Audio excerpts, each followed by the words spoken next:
Aujourd'hui, on enfile la robe d'avocat, on sort les dossiers, les surligneurs et les codes de justice sportive parce que ce dont on va parler aujourd'hui dépasse l'entendement.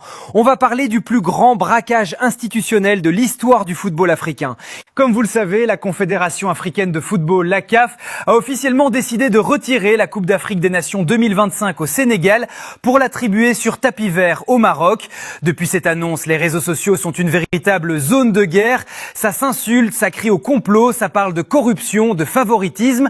Mais sur Can Inside, on ne fait pas dans la rumeur de comptoir. Aujourd'hui, on va être purement, strictement et implacablement factuel. Pas d'interprétation douteuse, pas de passion partisane. On va s'en tenir aux textes, aux statuts officiels de la CAF et à la chronologie exacte des événements en coulisses. Et je vous préviens tout de suite, accrochez-vous bien à vos sièges. Ce qu'on va dévoiler dans cette vidéo, c'est la preuve absolue qu'il y a eu ingérence et même pire, une manipulation pure et simple de l'administration de la CAF sur le jury d'appel qui a statué sur ce match. Ce n'est plus une théorie du complot, c'est une réalité documentée, actée et prouvée par les propres textes de l'institution. En ce moment même, la Fédération sénégalaise de football est en train de boucler son dossier en béton armé pour aller attaquer cette décision devant le TAS, le tribunal arbitral du sport à Lausanne. Tout le monde pense que la bataille au TAS va se jouer sur le fond de l'affaire, c'est-à-dire est-ce que les joueurs sénégalais avaient le droit de sortir temporairement de la pelouse? Est-ce que l'arbitre aurait dû siffler l'abandon définitif? Est-ce que le Maroc a bien fait d'accepter de tirer son penalty? Tout le monde débat là-dessus. Mais réveillez-vous les frères, le scoop absolu, c'est que ce procès au TAS ne va même pas aller sur le fond. La partie sénégalaise a déjà gagné la bataille de la forme dans le droit sportif international, et la CAF le sait pertinemment puisqu'elle perd la majorité de ses dossiers au TAS à cause de ça. S'il y a un vice de procédure ou une irrégularité majeure dans la manière dont un jugement a été rendu, la décision est immédiatement déclarée nulle et non avenue. Tu peux avoir tous les torts du monde sur le terrain. Si le tribunal qui te juge est illégal, incompétent ou manipulé, le jugement saute de manière automatique. C'est la base élémentaire du droit. Et croyez-moi, des vices de procédure, des dysfonctionnements, des irrégularités grossières et des viols manifestes des textes officiels, ce dossier en est rempli jusqu'à la gueule. Ce n'est pas la décision en elle-même de donner le trophée au Maroc qui est le plus choquant aujourd'hui, c'est la manière occulte, illégale et manipulatrice dont cette décision a été fabriquée dans les couloirs du Caire, au mépris total de l'équité sportive. Pour bien comprendre la folie de cette situation, pour comprendre comment la CAF a littéralement piégé le Sénégal, tout en mettant le Maroc dans une situation terrible d'illégitimité institutionnelle, il faut remonter le temps. Il faut rembobiner le film pour se placer exactement 15 jours avant la fameuse réunion du jury d'appel. 15 petits jours avant le verdict dramatique qui a fait trembler toute l'Afrique du football. C'est à ce moment précis qu'un événement totalement inexplicable, silencieux mais dévastateur s'est produit au siège de la CAF. Un événement qui a consisté à décapiter le système judiciaire de la Confédération pour laisser le champ libre à toutes les magouilles possibles et imaginables. Dans toute institution sérieuse, il y a une séparation stricte des pouvoirs. D'un côté, l'administration, les dirigeants, de l'autre, la justice, les commissions indépendantes. Et pour garantir que l'administration ne vienne jamais dicter ses lois aux juges, il y avait un homme, un seul, qui faisait office de muraille infranchissable. Ce pare-feu absolu portait un nom, Yacine Osman Roblé. Ce monsieur occupait le poste ultra stratégique de directeur des organes indépendants de la division juridique. En gros, c'était le patron du secrétariat de la justice de la CAF. C'est lui qui proposait les jurés, c'est lui qui vérifiait les conflits d'intérêts, c'est lui qui s'assurait que la loi soit respectée à la lettre. Il était en poste depuis plus de 5 ans, reconnu par tous pour son intégrité et son professionnalisme sans faille. Et pourtant, à la fin du mois de février, en plein milieu de l'instruction de la finale de la CAN, Yacine Osman Roblé est convoqué. On ne lui reproche aucune faute, on ne lui donne aucune justification valable. On lui dit juste qu'il y a une vague restructuration en cours. Et on le vire, sans préavis. On le jette à la rue 15 jours avant le procès le plus important de l'histoire de la CAF, sans même nommer de remplaçant. C'est là que le scandale commence. Mais quand on découvre l'identité de l'homme qui a signé ce licenciement abusif, on bascule carrément dans la science-fiction institutionnelle. Parce que oui, la famille, c'est là qu'on bascule dans la 4e dimension. L'homme qui a signé la lettre de licenciement de Yacine Osman Roblé, l'homme qui a décapité la justice indépendante de la CAF à 15 jours du verdict le plus important de la décennie, ce n'est pas n'importe qui. C'est le secrétaire général en personne de la Confédération africaine de football, monsieur Véron Mosengo Omba. C'est le numéro 2 de l'institution, le bras droit du président Patrice Motsepe.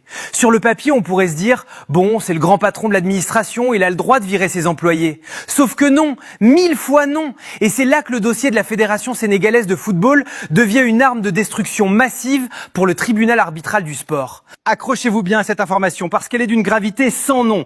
Depuis le 15 octobre de l'année dernière, Véron Mosengo Omba n'a absolument plus le droit d'exercer ses fonctions. Il a atteint et dépassé la limite d'âge légale fixée par les statuts de la CAF pour occuper ce poste. Depuis la mi-octobre, cet homme est un fantôme administratif. Il n'a plus aucune légitimité juridique. Sa signature ne vaut plus rien. Comment un homme dont le mandat est officiellement périmé, qui n'est même plus censé être dans l'organigramme exécutif de la CAF, selon leur propre texte, peut-il prendre la décision unilatérale de virer le garant de l'indépendance de la justice à 2 semaines du jugement de la CAN 2025 ? C'est une folie furieuse. Même les membres du comité exécutif de la CAF, dont maître Augustin Sangor, sont montés au créneau en interne pour réclamer des comptes à Patrice Motsepe. Ils ont posé la question fatidique. Au nom de quoi un homme hors la loi statutairement prend-il des décisions aussi capitales ? Mais attendez, ne partez pas, on n'a pas encore touché le fond de la piscine. Parce que la nature a horreur du vide. Une fois que le garant de l'indépendance, monsieur Roblé, est dégagé, il faut bien que quelqu'un s'occupe de composer le fameux jury d'appel pour juger l'affaire du Sénégal et du Maroc. La présidente de la commission a besoin de 5 jurés. Normalement, c'est le secrétariat indépendant qui gère ça. Mais là, il n'y a plus personne. Alors qui s'en charge ? Qui va murmurer à l'oreille de la présidente les noms des 5 juges qui vont condamner le Sénégal sur tapis vert ? Eh bien, c'est un certain Cédric Aguet. Son titre, directeur des affaires légales de la CAF. Et c'est là que le mur de la séparation des pouvoirs explose en 1000 morceaux. Cédric Aguet, il fait partie de l'administration. Ce n'est pas un juge indépendant, c'est un membre de l'exécutif. En intervenant directement pour avancer les noms des 5 jurés, l'administration de la CAF a mis les 2 pieds dans le tribunal. L'indépendance de la commission vient d'être totalement violée, assassinée en plein jour. C'est exactement comme si dans un procès au pénal, c'était le ministre de l'Intérieur qui choisissait lui-même les jurés pour condamner un accusé. C'est anticonstitutionnel dans n'importe quel pays du monde et c'est formellement interdit par les statuts de la FIFA et de la CAF. Et la cerise sur ce gâteau empoisonné, devinez d'où vient ce fameux Cédric Aguet. Avant d'être nommé directeur des affaires légales, il était le responsable du bureau du secrétaire général. Oui, vous avez bien entendu, c'était le bras droit de Véron Mosengo Omba. Et c'est ce même Véron, le secrétaire fantôme au mandat expiré, qui a nommé son poulain à ce poste clé. Mais le summum de l'illégalité, c'est la manière dont Cédric Aguet a été nommé. Les statuts de la CAF sont limpides. Pour nommer un directeur à un poste aussi sensible, le secrétaire général doit proposer un nom. Et ce nom doit recevoir l'aval et la validation formelle du comité exécutif, le COMEX, en amont. C'est une obligation légale. Et devinez quoi ? Ça n'a jamais été fait. Le secrétaire général périmé a nommé son ancien chef de cabinet sans consulter le COMEX. Il a agi comme un dictateur dans son propre royaume. Résumons cette dinguerie juridique, parce que c'est l'axe de défense qui va pulvériser la CAF aux tasses. On a une institution où un secrétaire général qui n'a plus le droit d'exercer, Véron, nomme illégalement et sans validation un directeur légal, Aguet. Et c'est ce directeur légal illégitime qui franchit la ligne rouge de la séparation des pouvoirs pour choisir lui-même les jurés censés juger le Sénégal de manière indépendante. Les gars, c'est un château de cartes bâti sur du sable mouvant. L'illégalité transpire à chaque étage de la procédure. Et si vous pensez que c'est scandaleux, attendez d'entendre qui ce fameux Cédric Aguet a choisi pour composer ce jury d'appel. Le choix des 5 hommes est un affront direct à la notion même d'impartialité. Parce que oui, les gars, quand on a fini de rigoler sur les nominations illégales dans les bureaux, il faut s'attaquer au cœur du réacteur. Les hommes qui ont physiquement voté pour retirer la Coupe d'Afrique des Nations au Sénégal. On vient vient de voir que c'est l'administration, via monsieur Cédric Haguet, nommé illégalement par un secrétaire général périmé, qui a soufflé les noms des 5 jurés à la présidente du jury d'appel. Déjà là, l'indépendance de la commission est morte et enterrée. Mais quand on se penche sur le casting de ces 5 fameux juges, on atteint des sommets de cynisme qui feraient rougir n'importe quel avocat de première année. Dans n'importe quel tribunal du monde, la règle numéro 1, le socle absolu de la justice, c'est l'impartialité. Tu ne peux pas juger une affaire si tu as un lien direct ou indirect avec l'une des parties. À la CAF, cette règle d'or est gravée dans le marbre par l'article 19 du Code disciplinaire. Cet article stipule très clairement que chaque membre d'un jury a l'obligation stricte, formelle et immédiate de prévenir l'instance de tout potentiel conflit d'intérêts avant même le début d'une réunion. Si tu as un doute, si tu as une attache, tu te retires, c'est la base. Et c'est là que le scandale éclate au visage du monde entier. Dans la liste des 5 jurés choisis sur mesure par l'administration pour statuer sur cette finale Sénégal-Maroc, il y a un nom qui fait bondir tous les experts juridiques du continent, monsieur Moïse Ben Nasri. Qui est ce monsieur? Ce n'est pas un obscur juriste indépendant caché dans un cabinet à Genève, non, c'est le président de la Fédération tunisienne de football. Déjà, posez-vous 5 minutes. Sur les 9 membres potentiels qui auraient pu être appelés pour composer ce jury, monsieur Ben Nasri est littéralement la seule personne qui exerce une activité politique et exécutive directe dans la gouvernance du football africain. Mais la loi de la CAF, dans son article 20, est très vicieuse. Elle dit qu'il a le droit de siéger dans cette commission tant qu'il n'est pas membre du comité exécutif, le COMEX. Donc techniquement, sur le papier, il peut être là. Sauf que... Et c'est là que le génie machiavélique de cette manœuvre s'effondre devant le tribunal arbitral du sport. Ce fameux Moïse Ben Nasri, en tant que patron du foot tunisien, appartient de fait à une sous-confédération régionale extrêmement puissante en Afrique. Cette organisation politique s'appelle l'UNAF, l'Union nord-africaine de football. C'est une alliance régionale qui défend des intérêts communs, qui vote souvent en bloc et qui crée des liens de solidarité indéfectibles entre ses membres. Et devinez la famille, quel est le pays phare, le membre le plus influent et le plus puissant de cette fameuse UNAF? Le Maroc. Bam! Le coup de massue. L'un des 5 juges censés statuer en toute indépendance et en toute neutralité sur le sort du Sénégal et du Maroc fait partie de la même sous-confédération géopolitique et sportive que le Maroc. Il fait allégeance à la même alliance régionale que l'une des 2 parties qu'il est censé juger de manière impartiale. Les frères, si ça ce n'est pas un conflit d'intérêts massif, caractérisé, absolu et flagrant en violation totale de l'article 19, alors les mots n'ont plus aucun sens dans la langue française. Comment Cédric Haguet, le directeur légal de la CAF, a-t-il pu consciemment glisser le nom d'un membre de l'UNAF pour juger le Maroc? C'est une faute professionnelle d'une gravité astronomique. Imaginez un instant, si l'affaire opposait la France et l'Allemagne, vous trouveriez ça normal que le juge principal soit un diplomate européen proche de Berlin? Évidemment que non. Et pour couronner le tout, pour bien verrouiller le scrutin, les enquêteurs ont également mis en lumière la présence dans ce même jury de 5 personnes d'un juge togolais. Quel est le problème avec ce monsieur? Eh bien, il s'avère qu'il est le compatriote direct et un proche très intime de ce fameux Cédric Haguet qui a composé la liste. On est en plein copinage, en pleine distribution de sièges entre amis pour s'assurer que le vote ira dans le sens désiré par l'administration du Caire. Les gars, quand les avocats de la Fédération sénégalaise vont poser ce dossier sur le bureau des juges du TAS à Lausanne, le procès va durer 3 minutes chrono.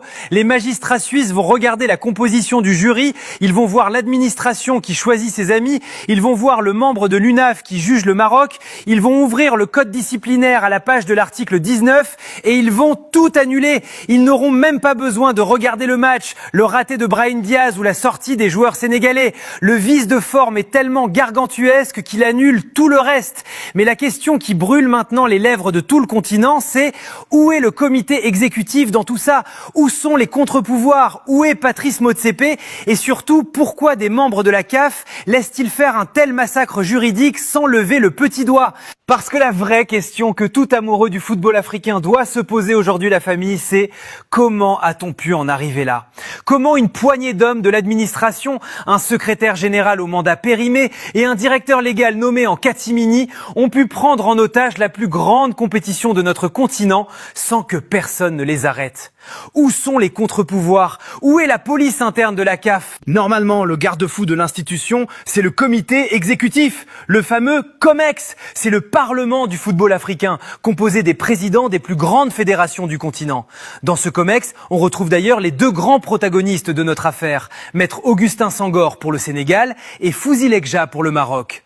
En théorie, ce comité exécutif a tous les pouvoirs. Il a le pouvoir de bloquer une nomination illégale, il a le pouvoir de révoquer un secrétaire général, il a le pouvoir de taper du poing sur la table pour exiger le respect des textes. Mais que fait ce COMEX face au viol caractérisé de la justice dans l'affaire de la CAN 2025 ? Pour l'instant, le silence radio. Un silence assourdissant, un silence complice. La vidéo d'investigation tape très fort là-dessus. Soit le COMEX préfère se taire lâchement pour protéger ses petits privilèges, soit il est totalement impuissant. Mais attention, l'heure de vérité approche à grands pas. Une réunion cruciale du comité exécutif est prévue pour le 29 de ce mois. Et croyez-moi, l'ambiance va être électrique. Si les membres du COMEX laissent passer cette manipulation du scrutin, s'ils ne dénoncent pas la nomination de Cédric Haguet et le renvoi de Yacine Roblé, alors ils deviendront officiellement et juridiquement les complices actifs de ce braquage. Ils ont aujourd'hui le pouvoir historique de regarder le président de la CAF, Patrice Motsepe, droit dans les yeux et de lui dire « Monsieur le Président, vous ne dirigez plus votre institution. Votre administration est en roue libre. Vos textes sont bafoués. Vous devez rendre des comptes. » Parce que parlons-en de Patrice Motsepe, le grand patron, le milliardaire sud-africain. Depuis des années, les observateurs hurlent qu'il est un président fantôme, un homme de paille placé là par des forces supérieures. Et ces forces, on les connaît, c'est la FIFA. C'est un secret de polichinelle, les frères. Patrice Motsepe a été littéralement parachuté à la tête de la CAF par la FIFA, tout comme le fameux secrétaire général Véron Mosengo Omba, l'homme par qui le scandale arrive. La FIFA tire les ficelles en coulisses et veut continuer d'imposer ses hommes de main pour contrôler le football africain. Mais ce qui va achever de vous convaincre que la CAF est devenue une zone de non-droit absolu, c'est l'affaire de l'audit caché. Accrochez-vous bien parce que ça, c'est digne d'un film d'espionnage de la mafia. Face aux rumeurs de corruption et de mauvaise gestion, une très sérieuse compagnie égyptienne a été mandatée pour réaliser un audit complet de la CAF. Les auditeurs ont fouillé les comptes, ils ont épluché les procédures, ils ont analysé les nominations et le résultat de cet audit est tombé. Il était tellement dévastateur, tellement accablant, il confirmait tellement toutes les magouilles et les dysfonctionnements internes que l'administration de la CAF a pris une décision radicale. Ils l'ont caché. Ils ont littéralement mis le rapport sous clé. C'est un truc de fou furieux. Quand les membres du comité exécutif, les patrons du foot africain, ont exigé d'avoir une copie de cet audit pour savoir ce qui se passait dans leur institution, on leur a répondu par la négative. On leur a dit non, pas de copie pour vous. Si vous voulez vraiment le lire, vous devez prendre l'avion, venir physiquement au siège au Caire, accompagné d'un avocat. Vous pourrez le lire sur place, mais interdiction formelle de prendre des photos ou des notes. Vous vous rendez compte du niveau d'opacité. On cache les preuves du désastre aux propres dirigeants de la CAF. Et pour essayer d'éteindre l'incendie et de rassurer tout le monde, qu'est-ce que l'administration a fait ? Ils ont sorti la carte du copinage pur et dur. Ils ont mandaté une avocate namibienne, une certaine Rebecca, pour pondre un petit rapport bidon disant que, circuler, il n'y a rien à voir, tout va très bien à la CAF. Et pourquoi elle ? Par quel miracle cette dame a-t-elle été choisie ? Parce que son patron direct à la Cour suprême de Namibie est un ami intime et personnel du président Patrice Motsepe. Tout est verrouillé, tout est contrôlé par un petit groupe d'amis qui a pris le football africain en otage. Mais dans ce marécage de corruption et de silence, un homme posséderait, selon les rumeurs, une copie de cet audit explosif. Et cet homme n'est autre que Fouzi Lekja, le patron du football marocain. Et oui les gars, c'est là que l'intrigue devient littéralement digne de la série House of Cards ou de Game of Thrones. Dans ce marécage de silence, d'opacité et de corruption institutionnelle, une rumeur persistante, relayée par de multiples sources très sérieuses, affirme qu'un homme posséderait une copie de ce fameux audit égyptien dévastateur. Cet homme, c'est Fouzi Lekja, le tout-puissant président de la Fédération royale marocaine de football et membre incontournable du comité exécutif de la CAF. Alors là, l'analyste pose la question qui tue et elle va vous faire exploser le cerveau. Il y a deux possibilités. Première option, Lekja a bluffé. Il n'a jamais eu ce document entre les mains, fin de l'histoire. Mais deuxième option, beaucoup plus sombre, il l'a vraiment. Et s'il l'avait vraiment en sa possession depuis tout ce temps, pourquoi, au grand Dieu, pourquoi ne l'a-t-il jamais utilisé ? C'est une question fondamentale. Parce que si le patron du foot marocain avait posé cette bombe atomique sur la table du COMEX il y a des mois, s'il avait dénoncé publiquement toutes les magouilles contenues dans cet audit, tout le système mafieux aurait sauté. Le secrétaire général fantôme Véron Mosengo Omba aurait été viré sur le champ. Le sulfureux Olivier Safari, qui a trafiqué l'arbitrage, n'aurait jamais été nommé. Les directeurs légaux illégitimes auraient été balayés. Bref, tout ce cirque pitoyable, toute cette ingérence administrative qui a conduit au chaos de la finale de la CAN 2025 n'aurait tout simplement jamais eu lieu. Pourquoi avoir gardé le silence? Pourquoi avoir laissé la CAF sombrer dans l'illégalité absolue? Quelles sont les véritables motivations politiques derrière tout ce chaos? C'est ce qui pousse le journaliste à faire un constat terrible, mais tellement vrai. Au final, dans cette histoire, le Sénégal et le Maroc ne sont pas des ennemis, ce sont des victimes conjointes de l'incompétence crasse, de la malhonnêteté et de la manipulation de l'administration de la CAF. Pensez-y 2 secondes, le Sénégal se fait voler une victoire acquise sur le rectangle vert par un tribunal fantoche manipulé de bout en bout. Et le Maroc, de son côté, se retrouve avec un trophée totalement empoisonné. Quelle fierté y a-t-il à célébrer une Coupe d'Afrique qu'on t'a attribuée dans un bureau climatisé via un jury illégal composé de tes propres alliés de l'UNAF et nommé par un secrétaire général qui n'a même plus le droit de signer un papier? C'est terrible pour l'image du Maroc. Leurs propres dirigeants, en refusant de faire le ménage à la CAF quand ils en avaient le pouvoir, ont laissé la situation pourrir jusqu'à ce scandale mondial. Et c'est pour ça que la conclusion de cette affaire devant le tribunal arbitral du sport à Lausanne va être un véritable massacre à la tronçonneuse. Les frères, on vous l'annonce aujourd'hui sur Can Inside, le dossier est plié. Game over, échec et mat. Quand les brillants avocats du Sénégal vont arriver devant les juges suisses, ils ne vont même pas parler de football. Ils vont poser 2 feuilles sur la table. Feuille numéro 1, voici la preuve que l'homme qui a composé le jury d'appel a été nommé illégalement par un secrétaire général dont le mandat a expiré le 15 octobre. Feuille numéro 2, voici la preuve que le juré principal, Moïse Ben Nasri, appartient à la même alliance politique, l'UNAF, que la partie marocaine, en violation totale de l'article 19 sur les conflits d'intérêts. Merci, bonne nuit. Le TAS ne va même pas examiner le fond de l'affaire. Il n'aura pas besoin de regarder la vidéo de la Panenka de Brahim Diaz ou la sortie du terrain des Sénégalais. L'ingérence est prouvée, la manipulation est manifeste, le manque d'indépendance est flagrant. Le vice de procédure va pulvériser la décision de la CAF. La Confédération africaine de football va une nouvelle fois être humiliée aux yeux du monde entier à cause de ses dirigeants incompétents qui refusent de changement. Voilà la famille, vous avez désormais toute la vérité, implacable, textuelle et factuelle sur le plus grand braquage du football africain.